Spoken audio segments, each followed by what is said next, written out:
Hi, welcome back to another video. I believe it's just over 2 weeks, a couple of days, so I'm getting better. The oil in the wheel is rotating, so welcome back.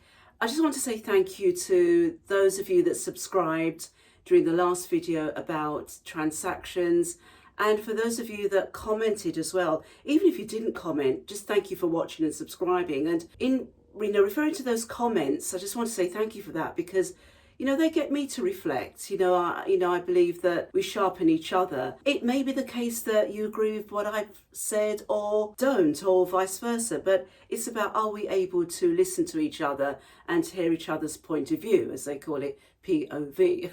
All right, so thank you. And I also want to say thank you to the subscribers that have been with me from the time the channel started, and probably I'll talk about that process. Today I want to talk about how many times can you or should you start again? Is it 1, 2, 3, 4? How many times? How many times have you started a project or whatever it is? You've started something to do with your health or business or finance or relationships and had to just put it on the back burner or even stop. So today I want to look at that in this video. Let's explore together. So there can be the process of stopping and starting again in so many areas. It could be business, something that your business plans that you've put together and determined this year or this month, in this year I'm going to start, and for whatever reason that has been stopped or been put on the back burner.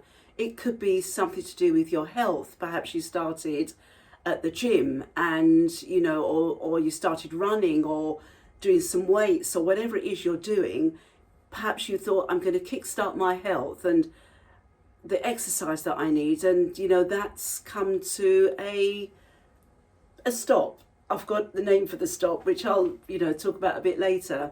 It could be something to do with your education, going back to education, going back to do that course or that degree or that the online 6, 7, 8 week course, whatever it is that you've been planning to do, that you started and then you had to stop. It could be to do with your career. Maybe it was about, I want to get into this area of my career, and for some reason that's come to a standstill. So there are so many, and there are so many more, but different areas where we've had to stop, or you may have stopped to think, can I start again? So what affects the whole process, if you like, of the stopping and starting again? And, it's my point of view. I don't think it's far from everybody's point of view, but certainly, isn't there something around seasons? The seasons in our lives. And, just like, here in the UK, there should be summer, winter, autumn, spring.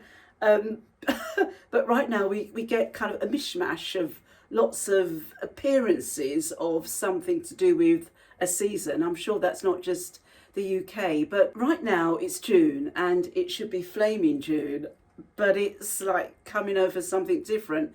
But like life, it's a season, and that season brings with it, it can bring with it a change in employment, in your work situation. It can be a change in location. So you've had to move from one area to another area, and I've experienced moving many times in my life, and that time really can put a stop, if you like, on certain things. It's challenging and it can be stressful depending on how you look on it. It could be changes to a relationship. It could be you've had that discussion about how best can we communicate, who's doing the listening, who's doing the talking, and how do we really kind of fine tune that? And then you go back and you have another sort of to-ing and fro-in, and everything has gone out of the window. Do you stop?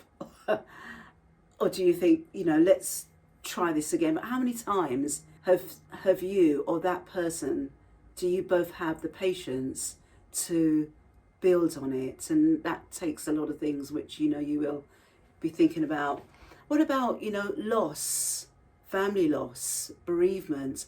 that can put a stop to your plans, and maybe a permanent stop, perhaps. It could be family, finances, and so many other areas. But again, as I say, those variables, if you like, are part of that season in your life. And the key thing to remember is that seasons don't last. So because of the seasons and the variables in that season, you stop. Full stop. What does that stop? How do you conceptualize that stop? Is it psychologically a hand that's held out, says stop? Or is it a red box? And you know that red is generally associated with danger. Or is it the words that people have spoken into your life? Maybe a conversation, or, when you weren't even there. But certainly words that you would have heard that perhaps became embedded psychologically in your subconscious mind, that says, you're not the right age, you're not rich enough, or you're not educated enough, or you're not, whatever it is, the knots are. All of the knots have been aimed at you through the frequency of words. So you stop. I found a quote recently by an author and an author and a coach and a speaker called Francis Chan. And he said, and I'll paraphrase, it's not the fear of failure that really is the problem. And I'll put it up so it's said correctly. But he said, it's the fear of not being successful at what it is you need to do. And that was powerful to me. I remember that many years ago, I was part of a group that looked at innovation and ideas and putting them out on the market and so on. And we were just having this discussion around what we were doing and the challenges we were having. And this elderly gentleman, he looked at me and he stopped for a bit and he said, you see, with you, and I'm paraphrasing, he said, it's not failure.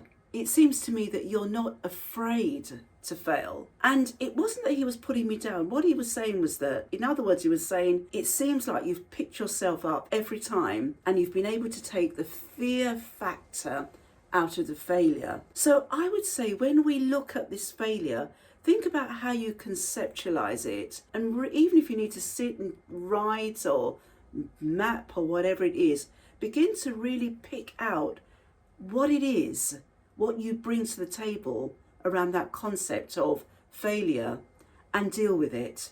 Because for me, it was about taking out the fear from the failure. Failure is one thing, but it's taking out the fear from the failure, and perhaps we can redefine that word failure. Peter was Jesus's disciple, and most of the time, all of the time, it was about how Jesus was building character in him. And one of the last words that Jesus said to him before the time that he was taken, he said to Peter, before the cock crows, so before you see that sign, when you hear that sign, you'd have denied me 3 times. And Peter was probably like, oh, no way, Lord, am I going to do that? I'm going to be fine. It won't happen.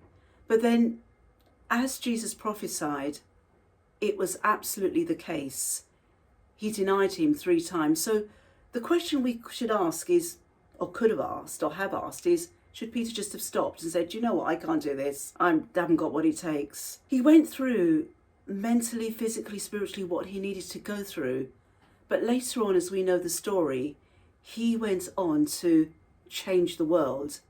And so the inspiration from this is, what you have is enough. You have everything you need in you to pick up and start again, because somebody, firstly you and the people that you will be affecting, you'll be affecting in a positive way. There are 2 key areas that stop us from starting again. They can be a real stopper, if you like, and they are lack of motivation. If you lack motivation, you've got to think about, okay, What do I need to put in place in my life to give me the motivation? So it might be moving your room around or your place around. It may be that you need to go for a walk in the morning, or you need to go to the gym, or there's something that you need to do to inspire you. It could be the music you listen to. It could be the people that you're listening to on social media. We're all listening to someone, and words are being said. And if they're not words, the environment is playing a part in motivating us. It could be to do with our health. The foods we eat could be, really affecting how we feel and making us feel very sort of, like we don't have any energy. So it's a combination of things. It could be that your vision, what you want to do, isn't clear enough, and you need to revisit that again. But certainly there are so many areas around motivation, but it's looking at what are the motivators. And I guess in this part of what I need to say, the question is, what are the demotivators? What's demotivating me? Because that's what you need to address. The other area is doubt. Doubting yourself. Can I? Am I too big? Am I too small? Am I too, whatever it is? Am I too old? Is it age? Am I too young? So many areas can bring doubt, and we've got to begin to look at that. You won't be able to deal with that all at once, but certainly identify and know that I'm on this journey to achieve something. I'm going to start again, and even though I may feel that there are areas of doubt, I'm going to deal with them, I'm going to call them out, and they will be dealt with over time. But I will not let doubt stop me, because I have what it takes to achieve. There is an excellent scripture I found last year in Galatians 6 verse 4 that, to paraphrase, says, stay in your own lane. In other words, focus on what you're doing, and then you'll get the job well done. The key thing to being able to start again is being able just to focus, whatever that looks like for you. And I could go through a long list, which I'm not going to, but to stay focused and stop comparing, or don't compare yourself to others. It's brilliant to have people around us. We need them.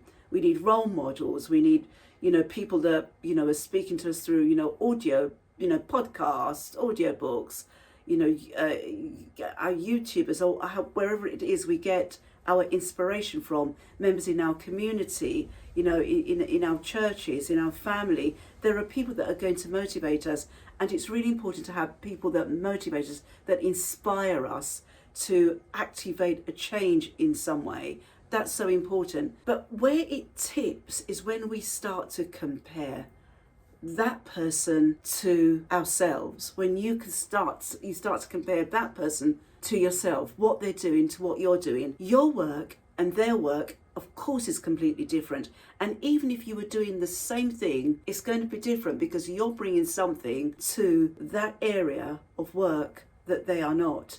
So it's really important to focus, to stay focused, and to know that what you have is achievable. So the question is then, how many times do we stop and start again? And my answer is, you keep going, you keep going, you keep going.